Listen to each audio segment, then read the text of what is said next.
Hello दोस्तों, कैसे हो आप सब। आई होप कि बढ़िया होंगे। ये जो हमारी जनरल ऑर्गेनिक केमिस्ट्री की सीरीज चल रही है उसका ये छठा लेक्चर रहेगा। पिछले लेक्चर में हमने एरोमेटिसिटी के बारे में पढ़ाई की थी, जिसमें हमने तीन प्रकार के कंपाउंड होते हैं उसके बारे में पढ़ा था। पहला था एरोमेटिक, दूसरा था एंटी एरोमेटिक, तीसरा था नॉन एरोमेटिक। और उसके अलावा दो प्रकार के हमने कंपाउंड देखे थे, एक था क्वाजी एरोमेटिक और दूसरा था होमो एरोमेटिक। ये लेक्चर में हम आज इंटरमीडिएट के बारे में पढ़ाई करेंगे।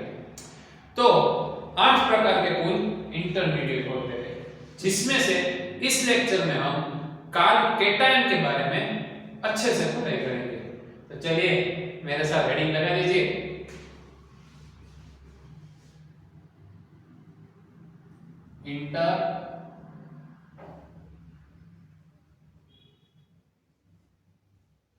इंटरमीडिएट, जैसा कि मैंने बोला 8 प्रकार के इंटरमीडिएट होते हैं। तो सबसे पहले हम उनका लिस्ट लिख लेते हैं।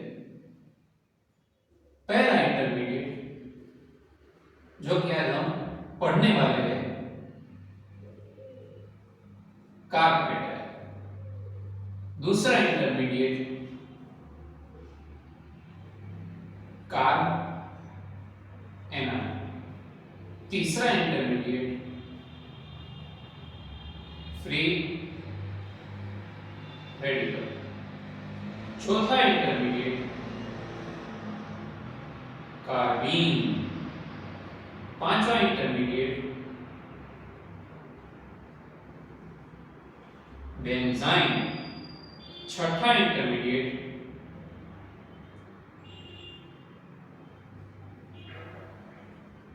वाइलाइट। सातवां इंटरमीडिएट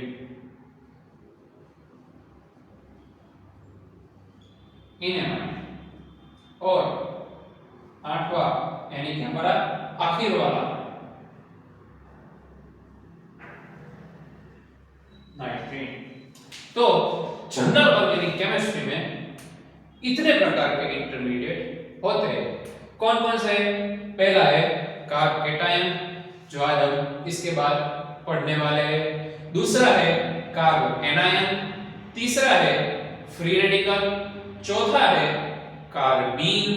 पांचवा है बेंजाइन। छठा है वाइलाइट, या फिर इसको लाइट भी बोल सकते हो, आपकी जो मर्जी चाहे। सातवां है इनेमाइड और आठवां है नाइट्रीन। उसमें सबसे पहले हेडिंग लगा दीजिए कार्ब केटायन। आई होप कि ये वर्ड अगर आपने पिछले सभी वीडियोस अगर मेरे देखे होंगे तो ये वर्ड से आप भली भांति परिचित होंगे। कार्ब केटायन, तो भाई कार्ब केटायन क्या होता है? तो जब मैंने रेजोनेंस पढ़वाया था आपको याद करना है, मेमोरी को रिकॉल करना है। जब मैंने रेजोनेंस पढ़वाया था तो रेजोनेंस में जो कॉन्जुगेटेड स्ट्रक्चर थे उसमें मैंने ऐसा बोला था कि conjugation in between positive charge and double bond. याद आ गया? तो वो जो पॉजिटिव चार्ज था वो किसके ऊपर था भाई? कार्बन के ऊपर। तो कार्बन के ऊपर जो पॉजिटिव चार्ज होता है उसको हम बोलते हैं कार्ब केटायन। यानी कि पॉजिटिव चार्ज वाली स्पीशीज को हम कार्ब केटायन से पहचानेंगे। तो भाई आपको ऐसा क्वेश्चन होना चाहिए कि सर ये कार्ब केटायन होता कैसा है? तो वो जानने के लिए हम कार्ब केटायन का पहले स्ट्रक्चर देखेंगे। कार्ब केटायन का स्ट्रक्चर कुछ ऐसा होता है। ये कार्बन और उसके साथ 3 हाइड्रोजन जुड़े हुए हैं।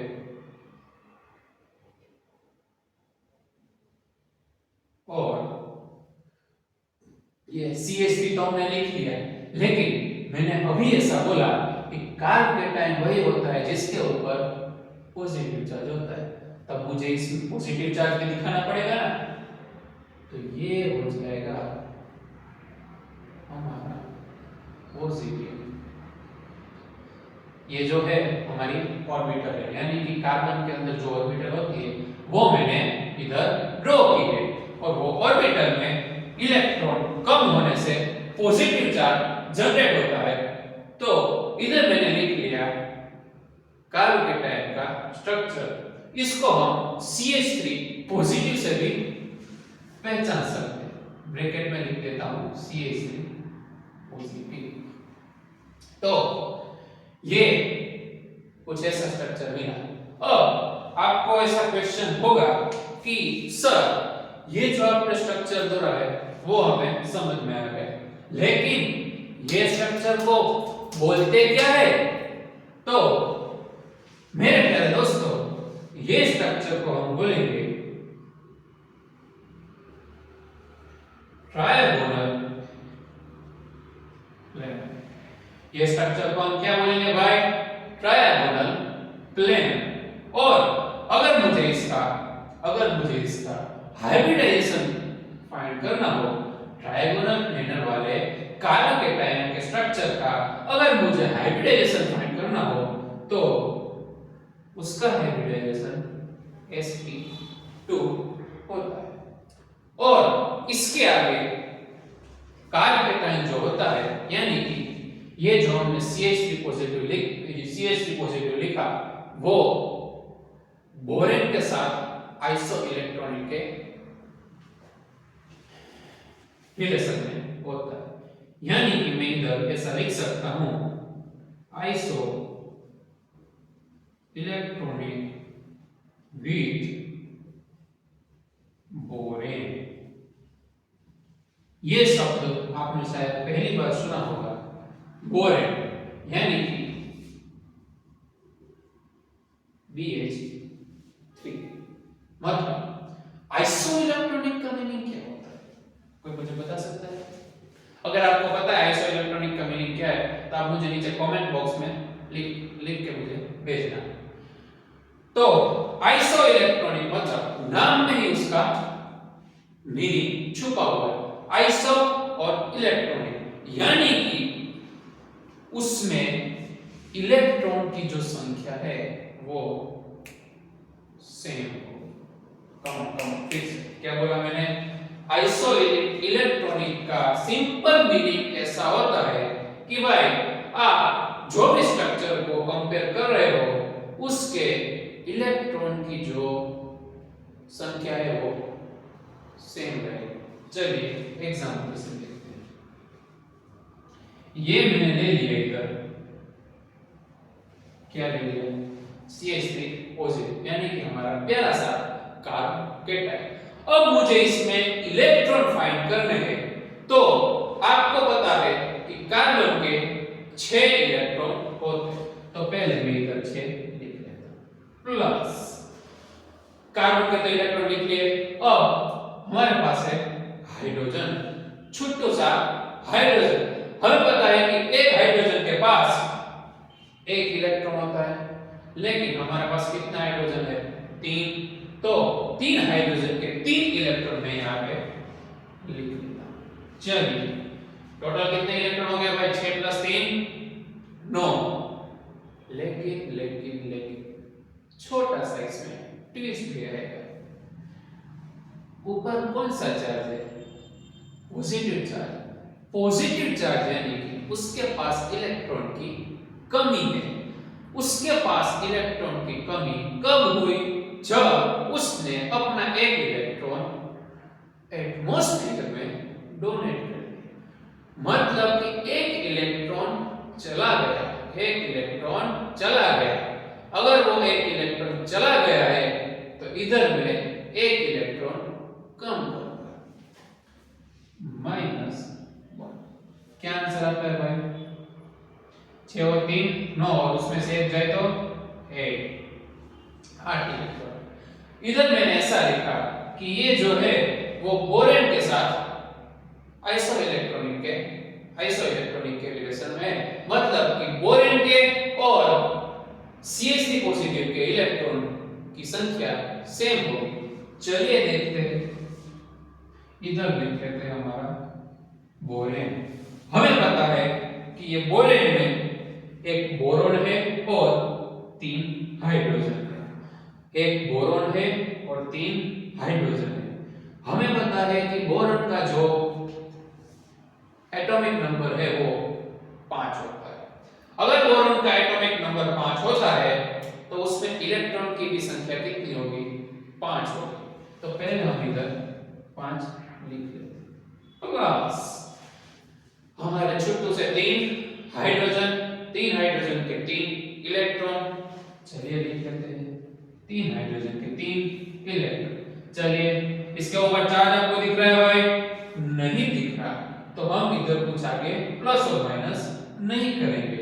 चलिए टोटल कर लीजिए 5 और 3 8। चलिए इधर भी 8 आया और इधर भी 8 आया, यानी कि इलेक्ट्रॉन की संख्या कैसे हुई? सेम हुई। तो मैं ऐसा बोल सकता हूं ये एक दूसरे के साथ आइसो इलेक्ट्रॉनिक के रिलेशन में है। और एक एग्जांपल लेते हैं।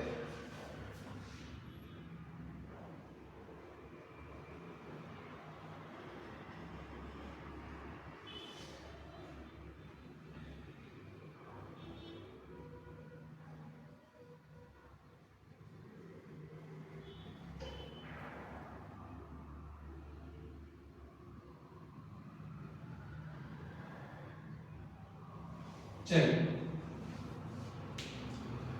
ये ऐसा मैंने एक एग्जांपल लिखा है। CH3CH2 पॉजिटिव चार्ज, यानी कि ये है हमारा कार्बोकेटायन और CH3 के साथ है हमारा बोरेन। ठीक है, अब इसमें मुझे आइसो इलेक्ट्रॉनिक है या नहीं वो फाइंड करना है। चलिए आप देख सकते हैं, हमें सिर्फ इस भाग को ही हाईलाइट करना है।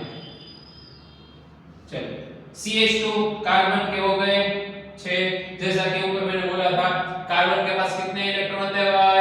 6। क्यों? क्योंकि उसका एटॉमिक नंबर क्या है? 6। ओके।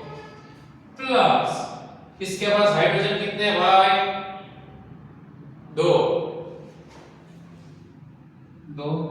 हाइड्रोजन के लिए।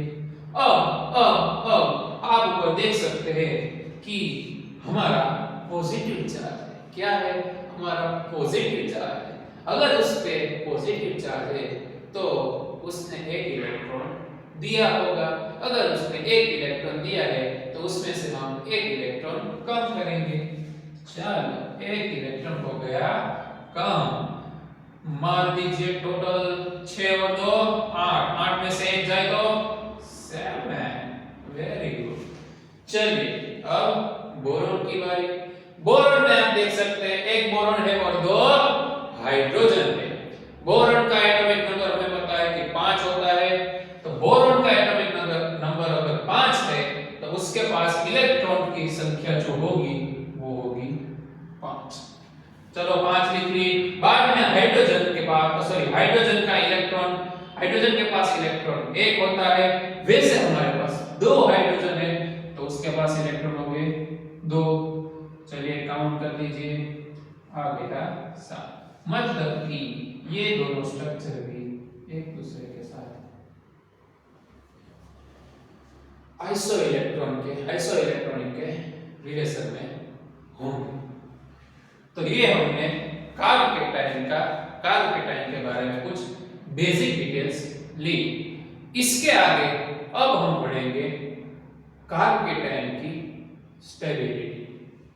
हेडिंग लगा दीजिए stability of carbocation.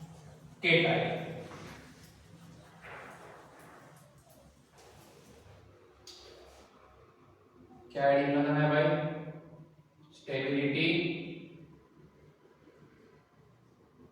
Of carbocation.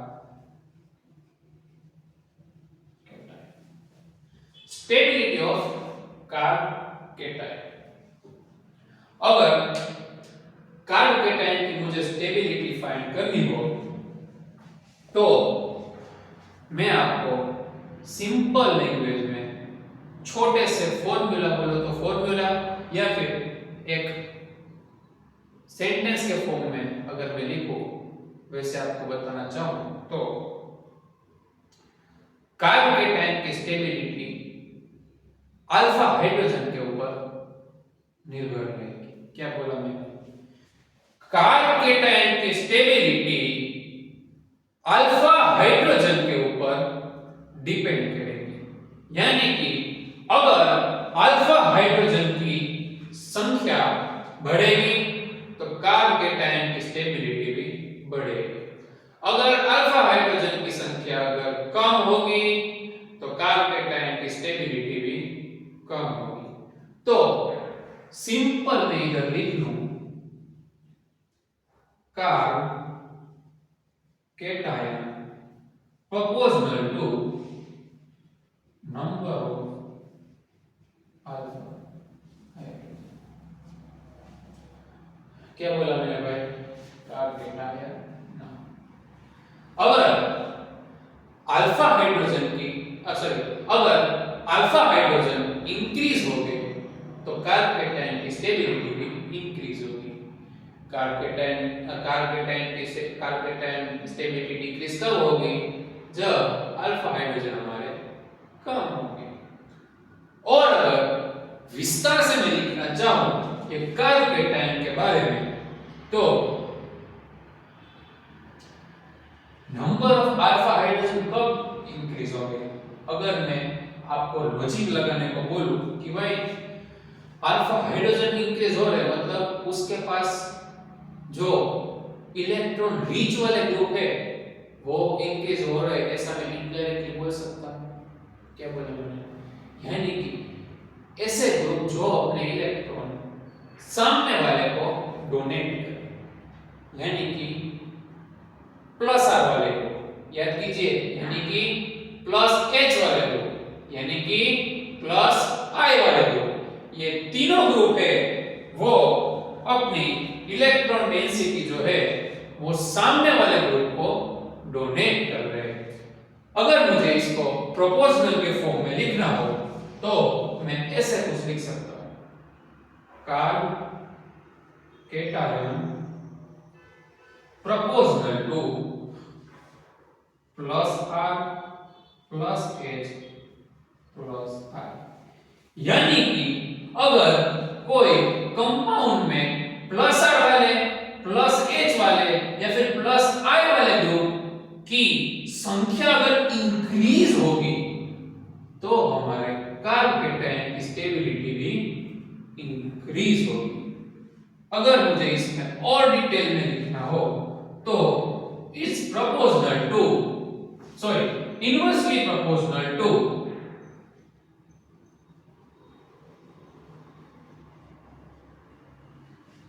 Minus I वाले ग्रुप। मतलब कि कार्बोकेटाइन की स्टेबिलिटी बढ़ेगी अगर उसके साथ प्लस आर प्लस एच और प्लस आई वाले ग्रुप अगर उसके साथ जुड़ेंगे, और उसकी कार्बोकेटाइन की स्टेबिलिटी डिक्रीज होगी कब? अगर उसके साथ माइनस आई माइनस एच और माइनस आर वाले जो ग्रुप है वो जुड़ेंगे। इसको अगर डिटेल से मुझे स्टडी करना हो तो एक छोटा सा एग्जांपल लेता हूं। हमें पता है कि हम सभी लेक्चर में अगर हमें डिटेल से स्टडी करना हो तो हम शुरुआत एग्जांपल से करते हैं। तो चलिए ले लेते हैं हमारे एग्जांपल। बीच में है हमारा प्यारा सा कार्बन, उसकी तीन साइड पे है CH3 ग्रुप, CH3 ग्रुप और CH3 ग्रुप, और ये जो हमारा बीच वाला कार्बन है ना उसके ऊपर है हमारा हीरो जो कि है कार्बोकेटाइन। दूसरा इसमें एग्जांपल लेता हूं, कार्बन तीन ग्रुप जुड़े हुए होंगे जिसमें से दो ग्रुप CH3 वाले होंगे और एक जो है वो सिंपल हमारा हाइड्रोजन, और हमारा आ गया हीरो। तीसरा एग्जांपल हमारा कार्बन, तीन उसकी वैलेंसी यानी कि तीन ग्रुप उसके साथ जुड़े हुए होंगे, उसमें से सिर्फ एक ही ग्रुप CH3 वाला होगा और दो ग्रुप जो होंगे वो सिंपल हाइड्रोजन वाले होंगे। ये हमारे सिंपल हाइड्रोजन वाले। और एक आखिरी वाला एग्जांपल, देख इधर अपना हीरो तो रह गए पॉजिटिव चार्ज। आखिरी वाला एक एग्जांपल जो कि है कार्बन, उसके साथ हमारे 3 ग्रुप जुड़े होंगे, लेकिन सभी क्या होंगे, सिंपल हाइड्रोजन होंगे और हमारा हीरो। चलिए मुझे इसमें कार्बेटाइन की स्टेबिलिटी डिफाइन करनी है भाई। चलो ऊपर मैंने जैसे बोला कि कार्बेटाइन की स्टेबिलिटी इंक्रीज होगी जब number of alpha hydrogen increase होगी। ये जो हमारा है भाई मेन इक्वेशन बोलो तो इक्वेशन जो भी बोलो आप, ये हमारी मेन चीज है। अल्फा हाइड्रोजन बढ़े तो स्टेबिलिटी भी बढ़ी, अल्फा हाइड्रोजन डिक्रीज हुए तो स्टेबिलिटी भी डिक्रीज हुई। पहले स्ट्रक्चर में आप देख सकते हैं। उससे पहले मैं आपको अल्फा हाइड्रोजन के बारे में बता दूं। अल्फा हाइड्रोजन किसे बोलते हैं? अल्फा यानी कि हमारी पहली पोजीशन हुई। तो सिंपली आपको याद रखना है कि जो हमारा पॉजिटिव चार्ज है उसके एडजेसेंट एटम पे यानी कि एडजेसेंट कार्बन पे जो जितने भी हाइड्रोजन होंगे वो हमारे अल्फा हाइड्रोजन होंगे। यानी कि अगर ये हमारा मेन कार्बन है तो उसके एडजेसेंट यानी कि उसके तुरंत बाद वाला ये भी है, उसके तुरंत बाद वाला ये भी है और उसके तुरंत बाद वाला ये भी है, तो ये हमारा हो जाएगा अल्फा कार्बन। और उसके साथ जो हाइड्रोजन जुड़े हुए होंगे उसको हम बोलेंगे हमारे अल्फा हाइड्रोजन। आ गया समझ में? ये हमारा मेन वाला कार्बन और उसके बाजू वाला, उसकी एग्जैक्ट बाजू वाला जो कार्बन है उसको हम बोलते हैं अल्फा कार्बन। और वही अल्फा कार्बन के साथ जो हमारे हाइड्रोजन जुड़े होंगे उसको बोलते हैं अल्फा हाइड्रोजन। चलिए इसमें अगर मुझे अल्फा हाइड्रोजन काउंट करने हो तो ये हो गए 3 और ये भी 3 हो गए और ये भी 3 हो गए। टोटल हमारे पास अल्फा हाइड्रोजन की संख्या आ गई 9 अल्फा हाइड्रोजन। दूसरा, इसमें अगर मुझे अल्फा हाइड्रोजन फाइंड करने हो तो ये हो गया हमारा अल्फा कार्बन, ये भी हमारा अल्फा कार्बन, इधर तो कार्बन ही नहीं है तो अल्फा हाइड्रोजन भी होने का सवाल ही नहीं पैदा होता। तो इस इधर हमारे हो गए 2 अल्फा हाइड्रोजन। अब आपको ऐसा क्वेश्चन होगा कि सर ये दोनों बाजू बाजू वाले हैं, उसको आपने अल्फा हाइड्रोजन किया, ठीक है, तो ये भी तो बाजू वाला हाइड्रोजन है, तो इसको आप अल्फा हाइड्रोजन क्यों नहीं बोलते? मेरे प्यारे दोस्तों, अगर आपको अल्फा हाइड्रोजन देखना है उसके लिए इधर अल्फा कार्बन का होना अति आवश्यक है। इधर आपके पास अल्फा कार्बन ही नहीं है तो अल्फा हाइड्रोजन होने का सवाल ही पैदा नहीं होता। ये दोनों के पास अल्फा कार्बन है तो इसके पास अल्फा हाइड्रोजन भी होंगे। इसलिए ये स्ट्रक्चर में दो अल्फा कार्बन है और उसके हाइड्रोजन 3 और 3 यानी कि 6 अल्फा हाइड्रोजन दूसरे वाले स्ट्रक्चर में होंगे। तीसरे वाले स्ट्रक्चर में सिर्फ एक ही अल्फा कार्बन है। कितने अल्फा कार्बन है भाई? सिर्फ एक ही अल्फा कार्बन है तो उसके पास अल्फा हाइड्रोजन भी कितने होंगे? एक नहीं 3 है। देखो ये अल्फा कार्बन के साथ कितने हाइड्रोजन जुड़े हुए हैं? 3 अल्फा हाइड्रोजन।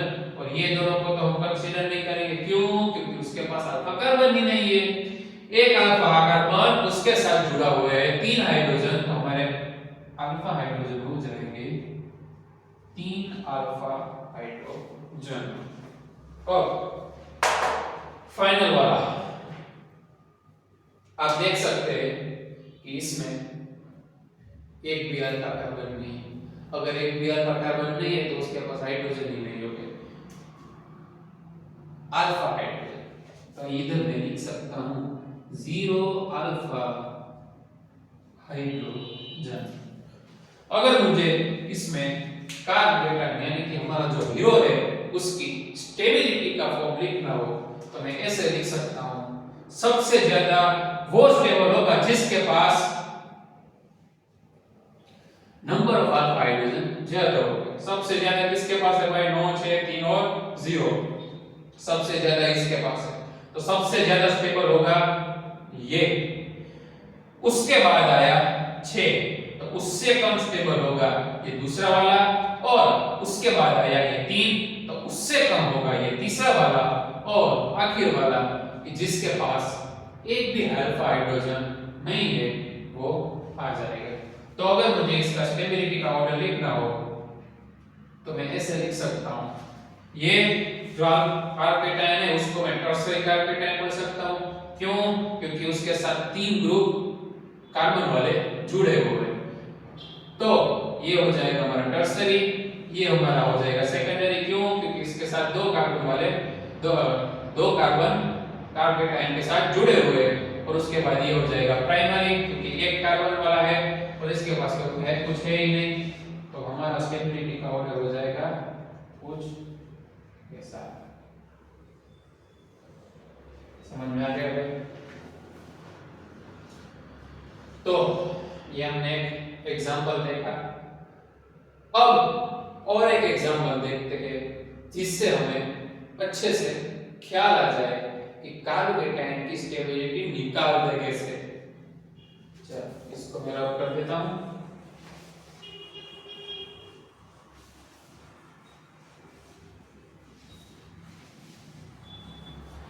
चलिए एग्जांपल देखते हैं।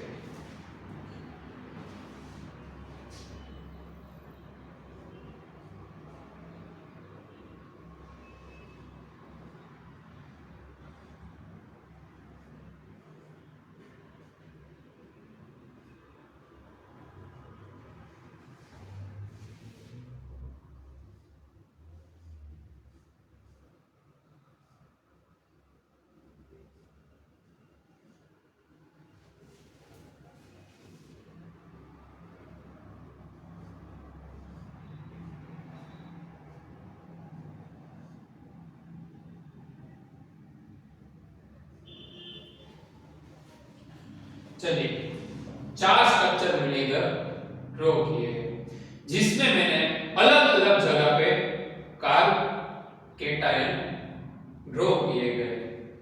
चलिए उसका नाम लिख लेते हैं। ये हमारा पहला स्ट्रक्चर, ये हमारा दूसरा स्ट्रक्चर, ये हमारा तीसरा स्ट्रक्चर और ये हमारा चौथा स्ट्रक्चर। अब मुझे इसमें स्टेबिलिटी फाइंड करनी है। नियम हमारे क्या थे भाई स्टेबिलिटी फाइंड करने के? आपको भली भांति पता होना चाहिए कि भाई सबसे पहले अगर मुझे कार्बोकेटायन की स्टेबिलिटी फाइंड करनी हो तो मैं सबसे पहले देखूंगा भाई number of alpha hydrogen. Alpha hydrogen जिधर भी ज्यादा होंगे वो स्ट्रक्चर ज्यादा स्टेबल होगा। उसके बाद ये जो हमने लिखा था कि भाई प्लस R वाले जो ग्रुप होते हैं, प्लस H वाले होते हैं, वो कार्बोकेटायन की स्टेबिलिटी बढ़ाते हैं। तो इस स्ट्रक्चर में मैं आपको अगर छोटी सी हिंट देना चाहूं तो सबसे पहले आपको इसमें स्टेबिलिटी फाइंड करने के लिए ध्यान से गौर से स्ट्रक्चर को देखना पड़ेगा। पहले लेक्चर में हमने रेजोनेंस के बारे में पढ़ाई की थी। रेजोनेंस के बारे में हमने ऐसा बोला था कि रेजोनेंस तभी होगा जब डबल बॉन्ड कॉन्जुगेशन में होगी। कॉन्जुगेशन मतलब एक को छोड़ के डबल बॉन्ड, यानी कि पॉजिटिव चार्ज उसके बाद आएगा सिंगल बॉन्ड और उसके बाद अगर डबल बॉन्ड है तो मैं ऐसा बोल सकता हूं कि वो स्ट्रक्चर कॉन्जुगेशन में है और उसमें रेजोनेंस पॉसिबल है। तो अगर ये स्ट्रक्चरों में से कोई भी स्ट्रक्चर में रेजोनेंस होता होगा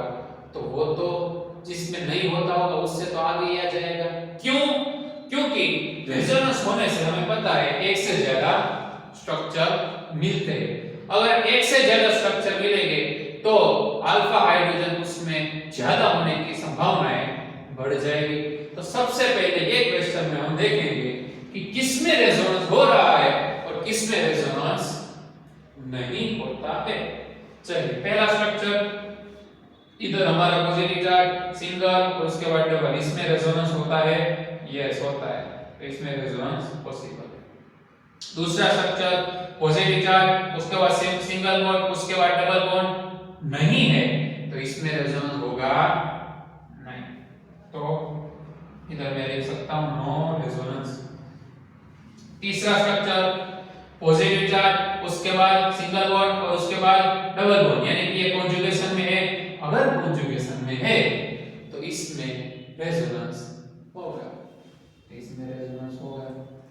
चौथा structure positive charge single bond और उसके बाद डबल बॉन्ड होना चाहिए, क्यों? क्योंकि कॉन्जुगेशन होने के लिए, लेकिन इसमें डबल बॉन्ड है नहीं, तो इसमें रेजोनेंस होगा नहीं, तो इधर मैं लिख सकता हूं नो रेजोनेंस। समझ में आ गया? चलिए रेजोनेंस किसमें हो रहा है किसमें नहीं हो रहा है वो तो हमने फाइंड कर लिया।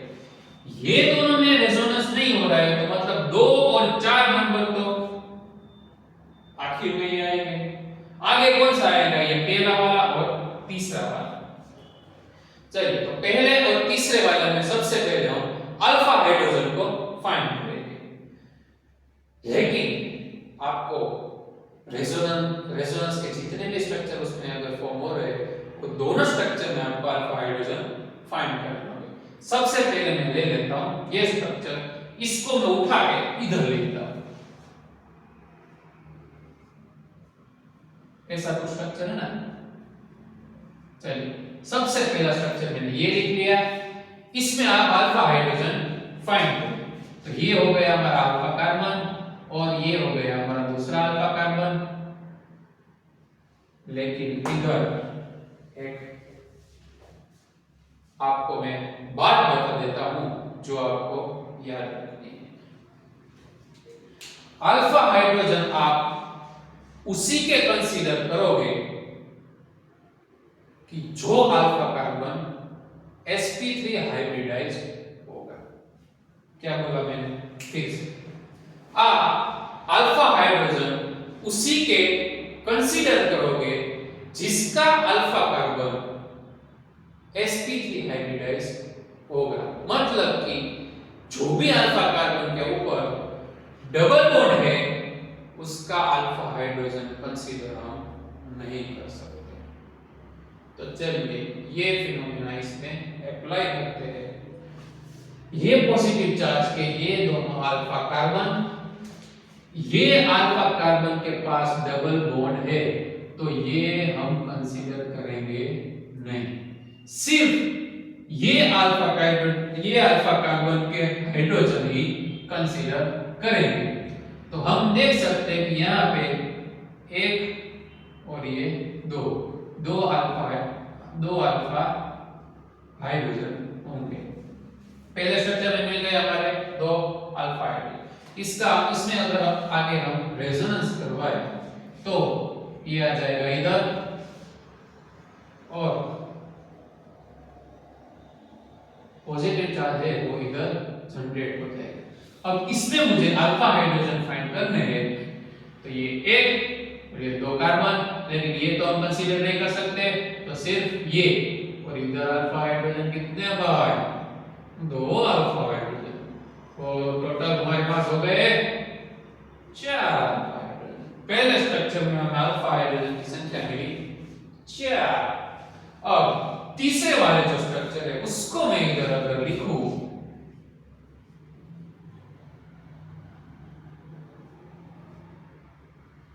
ऐसा है ना, सॉरी इधर नहीं है, इधर हो है। चलिए इसमें अगर मुझे अल्फा हाइड्रोजन फाइंड करने हैं तो मैं कैसे करूंगा? ये हमारे अल्फा कार्बन हो गए भाई, जी हाँ हो गए। अब जो sp3 वाला है ना वही हमें कंसीडर करना है। sp3 वाले कितने हैं? ये 1 और ये 2, तो इधर कार्बन के पास हो गए 3 अल्फा हाइड्रोजन, इधर कार्बन के पास हो गए 2 अल्फा हाइड्रोजन, ये तो कंसीडर नहीं करेंगे। 3 + 2 5 अल्फा हाइड्रोजन। और अगर मैं इसमें अगर आगे रेजोनेंस करवाऊं तो ऐसा कुछ होगा, ये आ जाएगा इधर और इधर हो जाएगा पॉजिटिव चार्ज। अब इसमें मुझे अल्फा हाइड्रोजन फाइंड करना है, तो मैं कुछ ऐसे करूंगा, ये हमारा अल्फा, ये हमारा अल्फा, ये हम कंसीडर नहीं करेंगे, क्यों? क्योंकि वहां पे sp2 है, तो ये हमारा अल्फा हो जाएगा। इसको ही कंसीडर मुझे करना हो तो इसके पास में 2 अल्फा हाइड्रोजन, 5 और 2 7 अल्फा हाइड्रोजन, यानी कि इसके पास आ गए 7 अल्फा हाइड्रोजन, यानी कि स्टेबिलिटी में सबसे आगे आएगा 3 नंबर, उसके बाद आएगा 1 नंबर। चलिए अभी 2 बाकी है कि जिसमें रेजोनेंस होता नहीं है, इसमें भी हम अल्फा हाइड्रोजन फाइंड करेंगे, वो इसमें ही कर लेते हैं। चलिए ये अल्फा, ये भी अल्फा, दोनों कैसे है भाई? sp3, तो दोनों के हम कंसीडर करेंगे, 2 अल्फा हाइड्रोजन इधर और 2 अल्फा हाइड्रोजन इधर, 2 और 2 हो गए 4 अल्फा हाइड्रोजन ये वाला स्ट्रक्चर में, ये वाला स्ट्रक्चर में ये अल्फा और ये भी अल्फा, दोनों sp3, दोनों के हम कंसीडर करेंगे, 2 इधर और 1 इधर, यानी कि 3 अल्फा हाइड्रोजन हो गए। तो जिधर अल्फा हाइड्रोजन ज्यादा उसकी स्टेबिलिटी ज्यादा, तो सबसे ज्यादा कहां पे? 2 नंबर पे, तो इधर 2 आ जाएगा और आखिर में हमारा आएगा 4 नंबर। तो ये हमारा स्टेबिलिटी का ऑर्डर हमने अच्छे से निकाल दिया। आगे और एक एग्जांपल मुझे इसमें लेना हो तो, और वो एग्जांपल आपका होमवर्क में रहेगा, लिख लीजिएगा। थोड़ा सा ट्विस्टेड जैसा है भाई बहनों,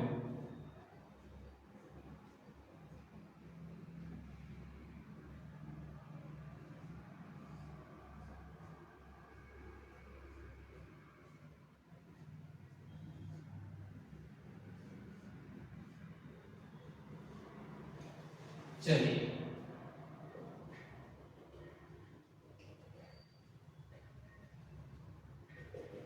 इसमें आपको मुझे स्टेबिलिटी ऑर्डर फाइंड करके देना है, जिसको भी आ जाए, इसमें मैं नंबर भी दे देता हूं, ये 1, ये 2, ये 3, जिसको भी आता हो, जिसको भी आ जाए वो नीचे कमेंट बॉक्स में सीक्वेंस लिख लीजिएगा, मैं चेक कर लूंगा। चलिए ये हमने देख लिया स्टेबिलिटी ऑफ कार्बोकेटाइन के बारे में।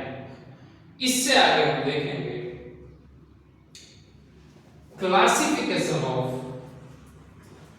कार्बोकेटाइन। हेडिंग लगा दीजिए classification of carbocation.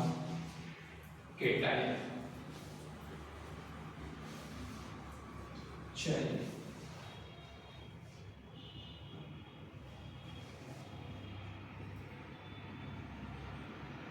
Classification of carbocation. 2 प्रकार के कार्बोकेटाइन को क्लासिफाई किया जाता है, यानी कि 2 प्रकार में क्लासिफाई किया जाता है। पहला है क्लासिकल कार्बोकेटाइन, दूसरा है non classical carbocation.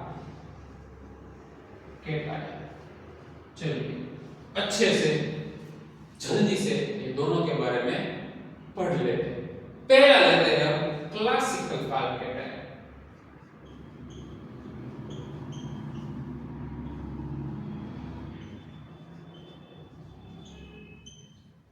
Classical carbocation को भी कई सारे पार्ट में डिवाइड किया गया है। उसमें से पहला हमारा कार कैटायन है वो है एरोमेटिक कार कैटायन। चलिए पहला car cation aromatic car cation. नाम आपने पिछले लेक्चर में सुन लिया हो, वो बोलते हैं ना वो डायलॉग नहीं है, हाँ नाम तो सुना ही होगा राहुल, नाम तो सुना ही होगा। वैसे एरोमेटिक कार कैटायन नाम तो सुना ही होगा।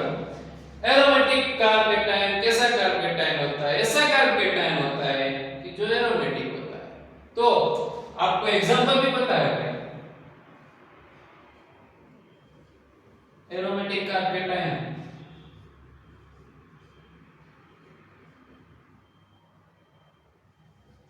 ये एरोमेटिक कार कैटायन होगा नहीं। क्यों? कौन सी निशानी है? नेगेटिव। तो ये एरोमेटिक कार कैटायन नहीं हो सकता। अगर और मुझे इसका एक एग्जांपल लिखना हो तो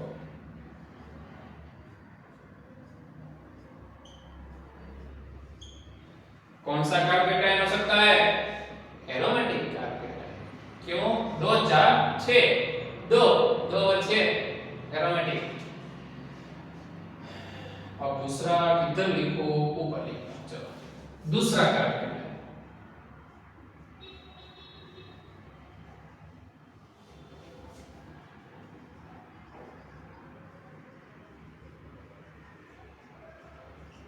मिशेलिनियस कार कैटायन। ये कैसे कार कैटायन है? चलिए देखते हैं। ऐसा एक ही कंपाउंड है पूरी दुनिया में, मिशेलिनियस car cation.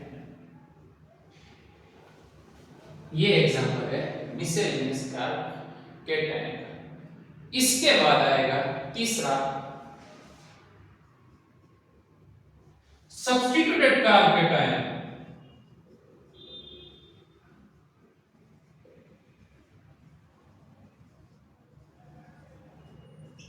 Substituted car cation.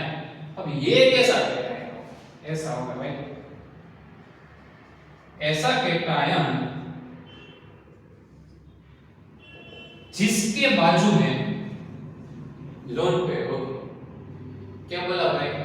ऐसा कैटायन जिसके बाजू में लोन पेयर वाला ग्रुप होगा, ऐसे कैटायन को हम बोलेंगे सब्स्टिट्यूटेड कार कैटायन। ये इसका अगर मुझे रेजोनेटिंग स्ट्रक्चर लिखना हो तो ऐसे लिख सकता हूं कि नाइट्रोजन इधर आ जाएगा और नाइट्रोजन डबल बॉन्ड CH2 और ये हाइड्रोजन के साथ ये होगा पॉजिटिव चार्ज। तो ये हो गया हमारा सब्स्टिट्यूटेड कार कैटायन। तीसरा कार कैटायन हम कहां पे लिखेंगे? इसको मैं इरेज कर देता हूं, आप लिख लीजिएगा। लिख लिया? चलिए तीसरा कार कैटायन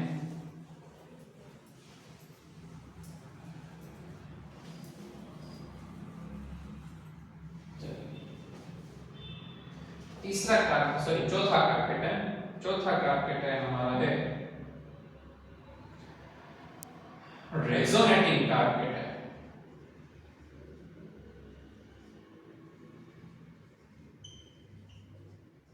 कौन सा बोला भाई मैंने?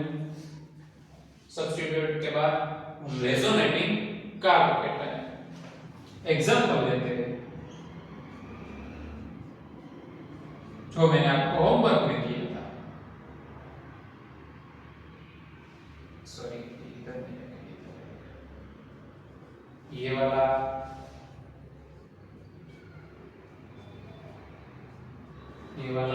और ये वाला। तो ये सभी हो गए रेजोनेटिंग कार कैटायन। उसके बाद वाला कार कैटायन जो हमारा आता है वो आता है hyper conjugated car cation. Hyper conjugated car cation. अगर इसके मुझे एग्जांपल लिखने हो तो ऐसे लिख सकता हूं CH3 ग्रुप CH3 ग्रुप, इधर भी CH3 ग्रुप, फिर से CH3 ग्रुप, CH3 ग्रुप और इधर एक एक कार्बन कम करते जाना है। CH3 ग्रुप दो तो कम कर दीजिए H और ये इधर और आखिर में एक भी कार्बन नहीं। तो ये सभी जो एग्जांपल आपने देखे वो हो गए हाइपर कॉन्जुगेटेड कार्बेटाइन के एग्जांपल, जिसको हम बोलते हैं टर्शियरी, सेकेंडरी, प्राइमरी और जीरो नोड। ये था हाइपर कॉन्जुगेटेड कार्बेट। इसके बाद वाला अगर मुझे लिखना हो तो वो हमारा आ जाएगा छठा, इंडक्टिव। क्या बोला मैंने भाई? Inductive carb cation, inductive carb cation. इसके अगर मुझे एग्जांपल लिखने हो तो नहीं, मैं आपको ये इंडक्टिव कार्ब कैटायन के जो एग्जांपल है वो आपको होमवर्क में देता हूं। आप लिख के मुझे बताइए कि इंडक्टिव कार्ब कैटायन कैसा होता है। 6 के बाद हमारा 7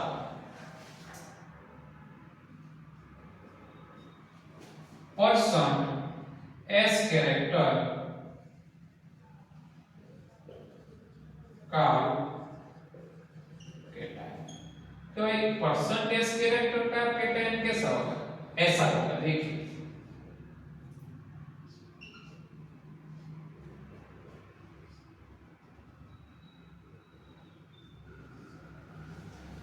जहां पे भी डबल बॉन्ड या फिर ट्रिपल बॉन्ड है एग्जैक्ट उसके अटैच वाले कार्बन के ऊपर चार्ज होगा, तो ऐसे कार्ब कैटायन को हम बोलते हैं परसेंटेज एस कैरेक्टर का कैटायन। अगर बेंजीन वाले रिंग में लिखना हो तो मैं ऐसे लिख सकता हूं,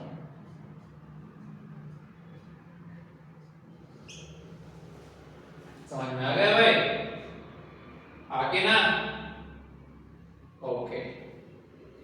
7 ये परसेंटेज एस कैरेक्टर वाला कार्ब कैटायन हो गया।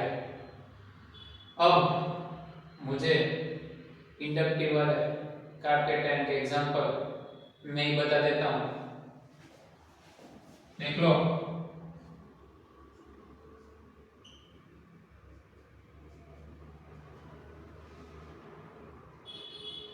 नीचे वाला जाने देता हूं, ये अच्छे से लिख सकते हैं बाकी।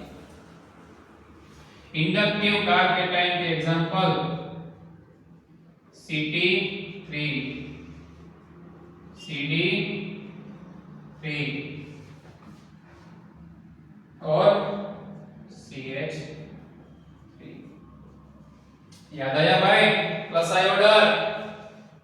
तो ये हमारे इंडक्टिव कार्ब कैटायन के एग्जांपल हो गए।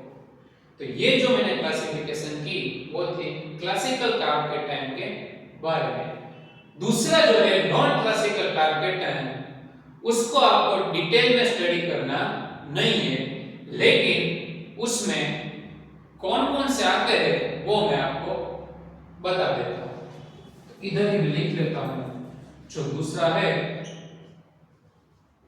नॉन क्लासिकल कार्ब कैटायन हो, जिसमें आपको याद रखना है कि उसमें 2 टाइप के कार्ब कैटायन आते हैं। एक है नॉन बोरेनाइल कार्ब कैटायन और दूसरा है नॉन बोरनाइल कार्ब कैटायन। आ गया समझ में भाई? तो आज के ये इंटरमीडिएट वाले सेशन में हमने कार्ब कैटायन के बारे में पढ़ा। सबसे पहले मैंने आपको 8 प्रकार के जो इंटरमीडिएट थे उसके बारे में बोला, बाद में उसमें से एक इंटरमीडिएट पहला कार्बोकेटायन में हमने सबसे पहले उसका स्ट्रक्चर देखा, उसके बाद में उसके कुछ कैरेक्टरिस्टिक थी वो देखी, बाद में हमने स्टेबिलिटी ऑफ कार्बोकेटायन देखा जिसमें हमने कार्बोकेटायन की स्टेबिलिटी कैसे फाइंड करते हैं वो देखा, उसके बाद हमने आखिर में देखा क्लासिफिकेशन ऑफ कार्बोकेटायन और दो प्रकार के होते हैं क्लासिकल और नॉन क्लासिकल, और उसमें हमने 8 प्रकार अलग-अलग प्रकार के कार्बोकेटायन देखे थे और नॉन क्लासिकल में 8 नहीं 6 अलग-अलग 7 अलग-अलग प्रकार के कार्बोकेटायन देखे थे और नॉन क्लासिकल में ये 2 एग्जांपल देखे थे और स्टेबिलिटी ऑफ कार्बोकेटायन में अलग-अलग एग्जांपल के साथ हमने समझने का प्रयास किया था। तो आज के ये कार्बोकेटायन वाले सेशन में इतना ही।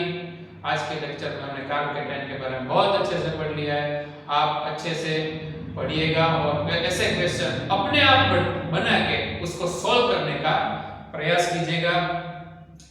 आज के लिए इतना ही। अगले लेक्चर में मिलते हैं कुछ नई सी थियरी और कंसेप्ट के साथ। Thank you.